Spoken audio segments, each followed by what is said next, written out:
Hello there, boys and girls, ladies and gentlemen. It is Patrick here, Eggnoc Poker. Going to be carrying on with our new updated 2NL to 200 series with 500 to be spicy at the end of it. So we are now officially up to mid stakes. What does that mean? That means we are now up to 100 NL. We're up to 3 digits in our NLs, and we're going to be jumping straight in. So I'm going to be making 2 NL 100 VODs, and then we're going to be doing a couple of NL 200 videos, and then eventually finishing up on some small amount of NL 500. I'm not winning at NL 500. I do not want to be having tons and tons of VODs in there because I will be getting probably carved. I think I'd do all right, but I would probably not win. So I'm not going to be doing millions and millions of 500, unfortunately, but there will be some to come. So do look forward to that. I'll be interested in seeing how I do also. So NL 100 on stars. Let's go. We're going to jump straight in. So, as always, thinking about gameplay, NL100, we're obviously going to be focusing a little bit more on some strategic play. I don't believe I know this pool very well. I played a small amount of NL100 as a small winner just over a year ago. So we will be seeing how we get on with the pool. I don't believe there's anyone of note playing immediately that I can see that I know of, but I don't know tons of the pool anyway. So we'll be seeing how we go. Jack 10 off, we'll be opening hijack here and folding to the squeeze on the button. I think I would like a little bit bigger of a squeeze, like around 10 or so would have probably been a little bit better than 8. But nothing else to say. 19 offsuit, we're almost always folding cutoff. I think in pools like NL 100, if I had some of the shorter stack players in the big blind, I'd be looking to open it a bit more liberally. But I think against unknowns and so on, I think it's going to be reverting to sort of normal strategy where 19 offsuit is a little bit loose. The rate structures start to go down a little bit, so it's still relatively high, but we could start considering opening a bit wider against some of the weaker opponents, but just generally not looking to be sort of too spicy. Too spicy. We'll be folding this 10 deuce suited to the cutoff. I don't think we're going to be having some 3-bet. I think we do 3-bet some of like the suited, like medium to higher, like Jack X suited, like Jack 6 and stuff.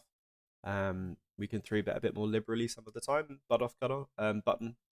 Big blind cutoff. I think 10-3 suited or whatever that was is a little bit too low. We won't be using that as a defender or a raise. Also, just the thing, because this is N100, there's not massive amounts of players in the pool at the moment, so I do believe there might be some small pauses in between hands, but see how we go. Jack 10 of spades, my absolute favourite hand in the world. Absolute favourite hand. We will be defending against the big blind 3-bet. I've got this guy tagged as a recreational, but I don't know. I don't know if this is an old tag or a new tag. I'm not sure. Very weird size. So this is just going to be a recreational. I think 9.66, very random. Not really.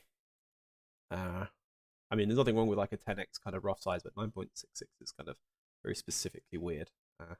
Jack 10 of spades, we won't be continuing as a call really in this node. When check 2, I think going for a very, like with this candidate, going for a very small bet or check are both completely fine. On a 79, I will be betting very small. Around sort of 10 to 15% is probably the best. Anywhere up to around third. Probably some slightly bigger sizes.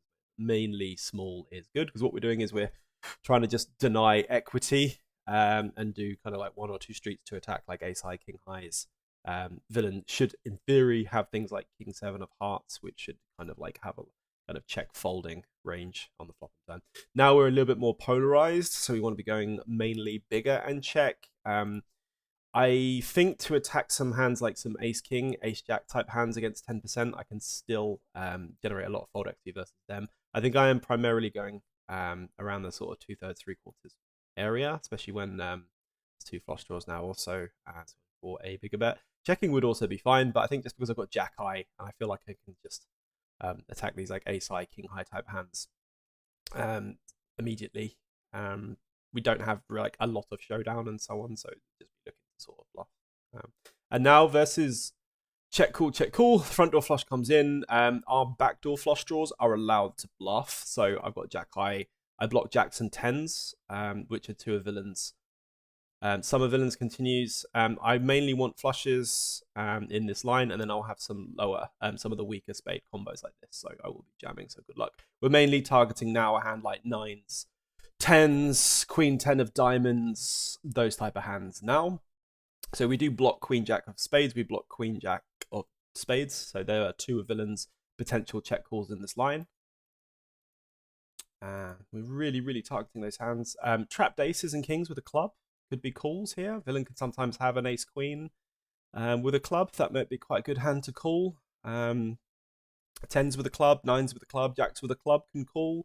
Again, because it's a recreational player, just one thing to say as well is I don't really believe there's going to be any major traps. So it's even more likely that we're going to get it through, if anything. But yeah, it's nice to actually get one through for a change. We have a bit of a tell on ourselves at the first 1 or 2 minutes of the videos to absolutely get annihilated with our bluffs. So it's nice to actually get 1 or 2 through directly. I'm going to open the king 10. I'm not going to 3x this. I'm going to 2.5 just as an exploit adjustment. You can see my cursor. Yeah, this guy's got a shorter stack, so I'm going to start with some smaller bets. 6-6-8 is going to be a little bit more favorable for the big blind in terms of the 6x to some extent, but we're still relatively doing well. In terms of king 10 of diamonds, I can start with a small bet. I think I can definitely get behind checking as well.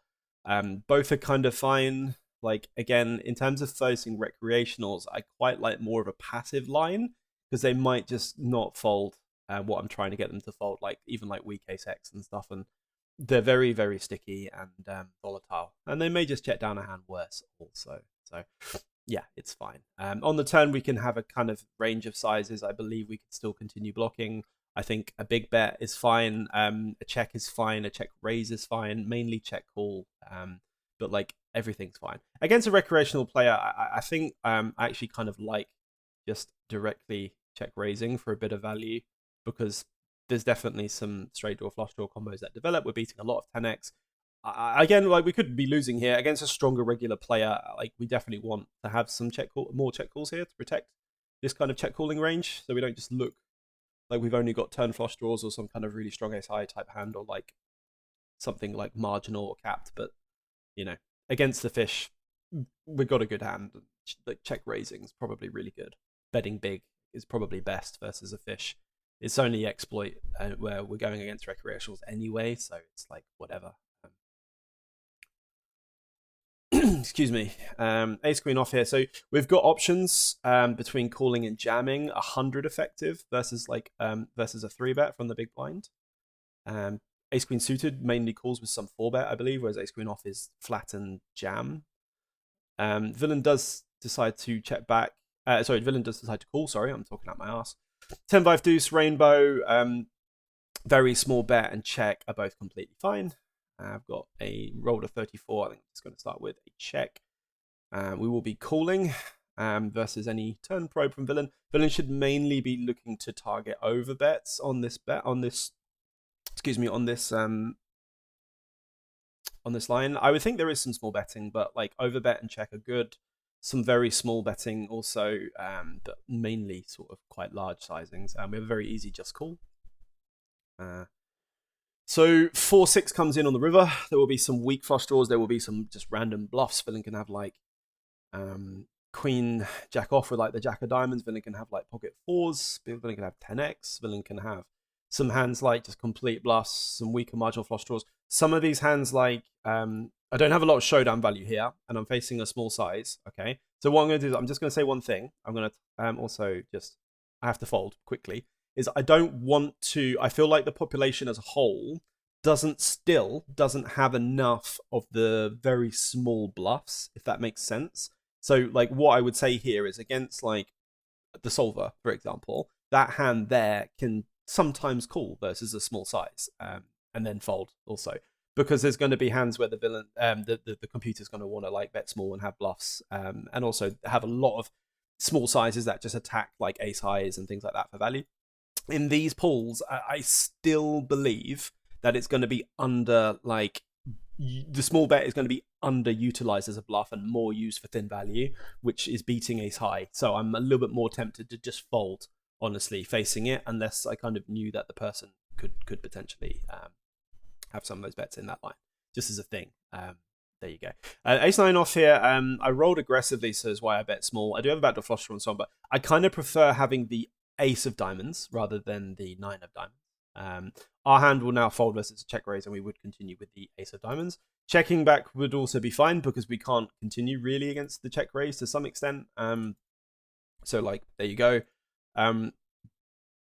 Nothing much to say there, I suppose, but like that's the kind of way to think about it. Pocket tens here. I've got a pre-roll on 94, so I would be 4-betting. If I had been 3-bet by the big blind, also, I'm assuming someone with 600 bigs, I know 100 is more likely to be competent as well. So, like, definitely can, like, sort of have more kind of correct actions rather than sort of, like, anything, rather than playing sort of like a only exploit way. Eights here will be doing a decent amount of folding with some call, I believe. I pre-rolled 8-9, so we will be calling. I don't think we have any 4-bet. I think it's only defend and fold, and mainly fold. Versus the big blind can also do a bunch of calling, but mainly folding, I believe, also. Under the gun big blind's going to have a lot of ace-x, suited ace-x, some offsuits as well, like ace-9, sort of kind of like ace-10 plus kind of thing. Checking, betting small, both fine. On a low roll, I'm just going to check. It's going to put us in some difficult spots facing turn and river aggression, whereas betting is going to kind of bias rivers and also get some denial versus some bad turn cards. Again, that's why you can kind of do both. Again, here with eights on another low roll, just going to continue trying to get to showdown. We hit the fun card because eights full versus flushes and like an ace, a trapped ace or a jack is a thing. But like I would think villain's double check range is going to contain a lot of triple checks. I would think just because again, I feel like population bets an ace, they bet their jack or they bet their bluff sort of thing. So now we have a mandatory big raise. I'm going to go very, very big in this line. Just one thing here is I'm kind of representing a trap here, essentially, or I would be turning like.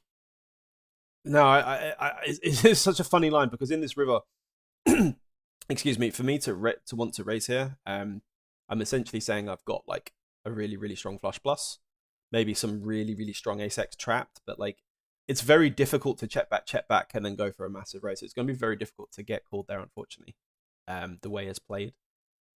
But all we can do is go massive. I'll be honest with you, I don't really find massive amounts of flop into turn checkbacks into like river nukes.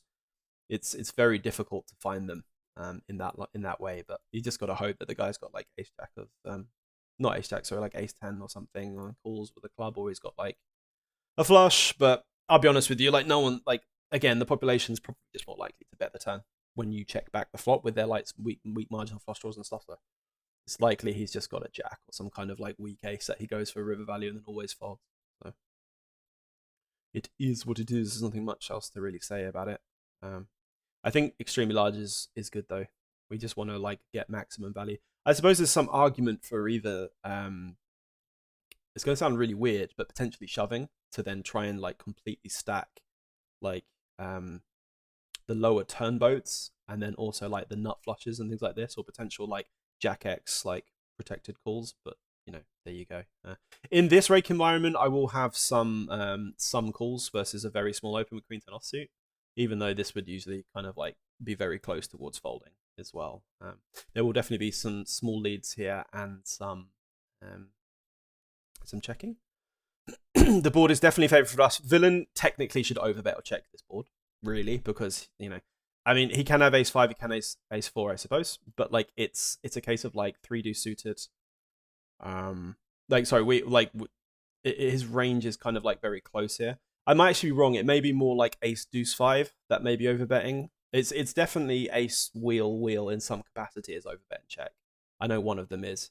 It might be ace deuce 4 because we have 5. Sorry, ace 3 4 because we have 5 deuce and they don't have like ace deuce suited and stuff. That might be it. But I definitely be going for big and check. I like villains large size anyway. One way or the other, I like larger and check in that way rather than like very small and check.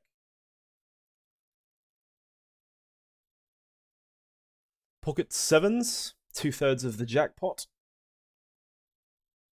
Some calls, some 3-bets, some folds, depending on the action ahead. We rolled 79 here, so we'll go for a 3-bet with this one. Excuse me. Take it down.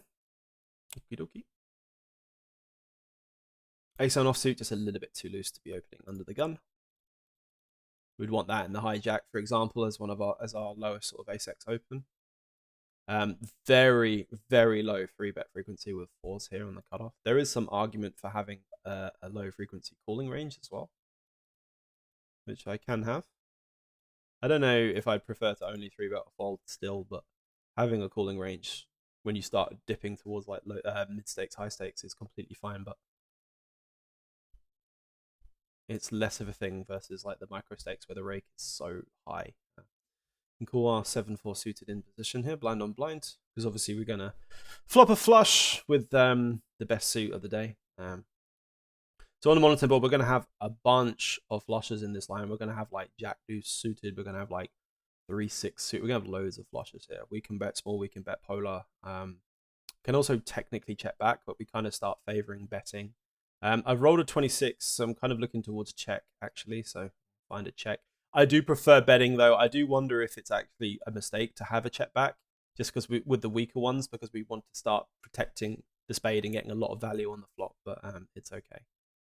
On another low roll here, I'm going to continue my story and go with a turn call. Can also have like the ace-x of spades in this node, for example, so when I go like call, and then there's a brick on the river and I go all in, for example, I have flushes in that range and I have like the ace of spades. So now the question is, what do we do on this river spade? So we can still potentially bet the river, but it's really tough to get called. And I really don't think we get called correctly to some extent either. So I'm tempted just to make a relatively tight check back. We could get called from like 6s with a spade, 3s with a spade. We could also get binned completely. So I think checking back the 7 of spades, 7 of spades, I like. That might be a mistake, but again, I feel like in the population of NL 100, compared to like maybe 200 or 500, it may be better just to always take that check back there. I'd like to check. I'm not sure. I'm not sure on that one. I feel like there's not many hands that call, and the hands that could call that we beat are not calling correctly, like the non-flush type hands, for example. So maybe just checking back is maybe just perhaps a little bit better. I will be opening King 10 off and always folding versus both positions. Got some King 10 suited to be continuing with, and King 10 off kind of folding. So on this double Broadway texture, you can split between overbet and very small with some check. I rolled 84, so I will be overbetting this one.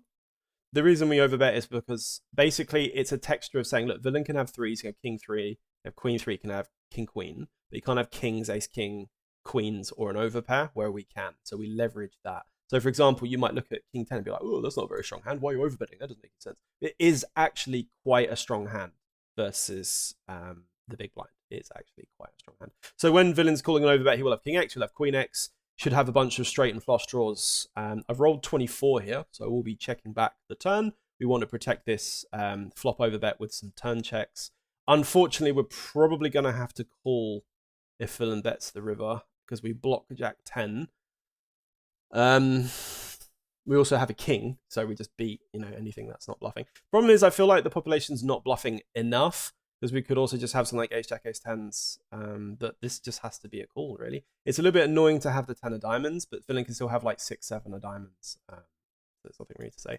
I feel like, again, it's probably still being underbluffed to some extent. I'm not in pocket 3s, it's pocket 3s, but it may not be. I mean, we block a straight, we block like a lot of like the stronger queens, the boats, and so on. But it's like, I don't know. Maybe like it might even just be a river fold versus the population. It might still just have to be a fold. It's just that like technically having like villain doesn't have like, I'll say this, right? Some of the strongest villains Queen X will be like, he's continuing any Queen X, but he's not going to have Ace Queen. So like having an ace blocking Ace Queen and stuff isn't as good as having like King 10 blocking King Queen and then blocking like 10x straights and so on. So it's like it's quite a good hand to call in a way. The only problem is if villains don't really have enough of the bluffs. Also, he's not going massive with like an ace there, for example. Also, so my king is essentially like a good bluff catcher, or we're losing one way or another. I'm not expecting him to like pop or almost pop, go massive with like a naked ace because I can just have 4 houses. I can just have a lot of strong ace X. And also, like, it's not easy for him to generate a lot of value when, when he goes massive. If he was to go massive in that line, I've somehow changed the color here. Let's carry on with black. Yeah, it might, like, I'll be honest. I just want to call there with the king 10, but if I can catch like the low flush draws, some type hands, but yeah, it's one of those ones. If they don't bluff, then it's not a good call to some extent, unfortunately. But I believe that we should call, but should call is not always the best reasoning, unfortunately, versus the populations if they don't bluff. But there we go. King 6, we can free bet, we can call. We rolled 33, so this is going to be a defend. 10-3-3. I don't mind, again, having some very small leads because we have a massive edge on 3x. We've got pocket 10s in range. We've got jacks, queens in range. We've got good hands. On a 9, we're going to roll a check. And with this one, I'm going to be check folding. And then if I had a hand like king jack of spades, I might do some check raising, calling, those type of things. Both are okay. Versus very small, do I think I can check raise ever? I've rolled 9, so I'm just going to fold. Excuse me, I've double rolled 9. That's pretty strong. Just going to fold king 6. I don't think I do any check raising with king 6. I think I might call sometimes with a6 of spades, with the ace high backdoor nut flush draw, blocking aces, ace 10, for example, or some combos, overs, backdoor flush draw, things like this. King queen off. We'll be continuing versus 3-bet. Versus villain. So we've got nut showdown, but not showdown. I'm an idiot. Well, we do, but we have nut. The nut no pair, which with a queen with a club, so we can still technically bet for value or check for small size. On a 14, we will check back, I believe, and then we have an interesting spot on the turn. Again, villain should mainly prioritize definitely over bet check. I don't think small is that great because he wants to get a lot of value from like these marginal hands, turn pairs, so these kind of like weak ace x and so on. On a 14 with nut no pair, I will now check again. Delayed betting wouldn't be terrible, but really you'd want to just continue checking because you've got nut no pair. Like, this is, you don't need to kind of turn it into a bluff of any sort on the turn. It doesn't make too much sense, whereas you could just have king queen of clubs, for example. So on the river, we can definitely represent jacks. We don't really represent queen 10 because we don't really have queen 10 a whole bunch that checks back flop and turn. I'm going to check this, but we are really expecting to lose quite often. But I don't want to just randomly start bluffing into like king jack. I don't want to randomly start bluffing into like ace 3 of diamonds and stuff. That probably would have bet. He's going to have a 9 relatively often, things like this. I don't really want to bluff into it as such. If I was going to, I wouldn't choose king queen. I might just choose some worse candidates than that one. That's kind of the way I would sort of look at it. Ace deuce and ace 6, you don't have to open as much in a way because ace 6 kind of like doesn't make a wheel and it's a weak ace x, and ace deuce is the weakest, but like, it's not terrible. 9-6-5, we flop a gut shot on a very bad board for our range.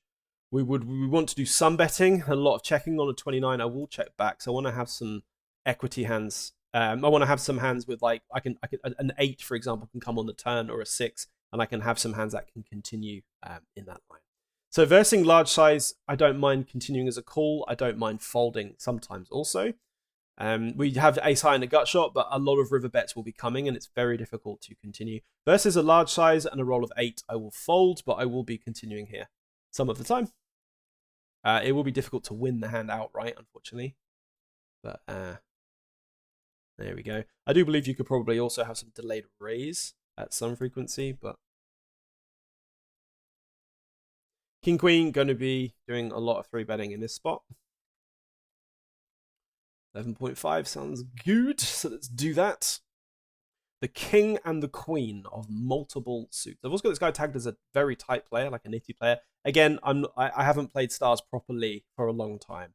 So like, it's been at least a year since I was playing like NL50, NL100 and so on. So it's like, I don't know if these tags are relevant at all. They could be very outdated. So that's why I'm a bit like hesitant to just assume anything at all.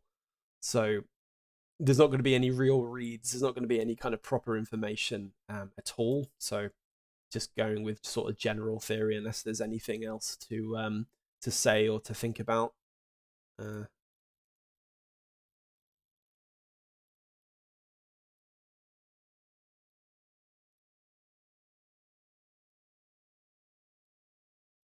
Lots of folding. We're playing for another couple of minutes. We'll go up to 30 minutes. So there was a little bit of an introduction from me. So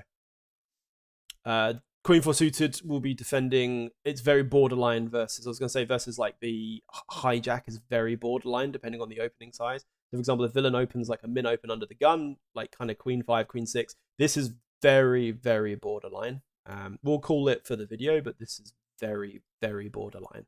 Very, very borderline. So we'd have to be a little bit careful how wide we're defending. This might even still just be a fold versus like 2.5. It's very, very close. Very, very close indeed. Nothing else to say but call with Queen 4 of diamonds. We're just in catch mode, essentially. We turn 2-pair, but it's what I always call a wobbly 2-pair. We have more flushes, and we also have more straights. We also have more 2-pairs on this river. We also can have, on this turn, sorry, like 5-4 suited. We have 6-8 that villain doesn't have. We have 3-6. We could do a small amount of turn probing for like a sort of up to 25%, give or take. Queen 4 of diamonds, I think checking is probably best. When villain now goes ahead and checks back, it should have some turn traps. It should also have a lot of 1-pairs that check this turn. Can I get value from worse? Yes. I think splitting between 10% and extremely large is good. I can also have some check raises. The split size allows me to have some 2-pairs and sets that get called by 1 pair. And then obviously we'll get bin sometimes. I can have the check, which then check raises against, say, like A6 suited or like maybe a rivered set or like things like that, but it's not as great. And then a large size also is also good. Queen 4 suited is a difficult one on a 4-liner with a flush out there to some extent. So I don't like going massive with that because I feel like it doesn't really generate value. Whereas I can get called by like 1-pairs and stuff easier. So for example, on that hand, I got called by a 4. There you go. That shouldn't really have called, but you know, there you go. Hijack small blind, ace king off, I've rolled very low, so that's going to go into the calling category. And in a 3-bet pot with top, we're going to effectively go broke. To some extent, again, I don't like saying that. This is NO 100, so I don't like the idea of just saying, oh, we're going to find massive exploit folds now all of a sudden, because it's not amazing. On a 76, we could raise here if we want to. I think I prefer maybe just being a bit more exploitative and just calling, just because I feel like I still feel like people are just going to not want to stack off correctly and are going to be somewhat scared, really. This is a really tilting turn because we now, if he range bets, we lose to jacks, we lose to ace 10. But we're still beating, we're beating hands, but not massive amounts of hands, really. Ace king with the king of diamonds is just going to be a turn call. And then really what's supposed to happen is he's supposed to shove and we're supposed to call.